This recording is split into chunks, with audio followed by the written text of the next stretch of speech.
រស្មីចម្លែកធម្មជាតិក៏ប្លែកខុសពីធម្មតាចំណោបងម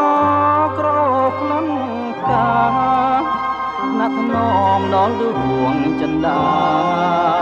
ដោយហាត់ថាទុនត្រជាងយំនាងគឺយុគដែលរៀមមានភ័ព្វវាសនាជួបទេពធីតាដែលចិត្តចំពាំងបើភ្នែកឃើញច្បាស់សម្រស់ដួងភាំងថាពិតជារូបវលាំងជឿជាក់មិនមែនសូបិនរៀមបានលើកហាត់ថ្នាំងថ្នមរាងកាយចិត្តឥតមាននឿយណាយខាងលើជួបឋានព្រះឥន្ទនាសា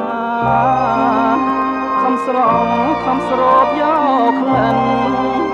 កាអ្វីក៏មិនក្រអូបដោយក្លិនកល្យា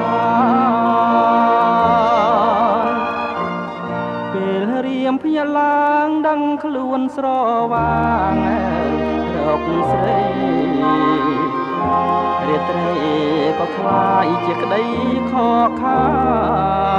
នរួងស្នេហ៍ស្រមោលដែលចាប់មិនបានសូបិនបានវងវែងឋានបានជួបតែស្នេហ៍អត់ន័យ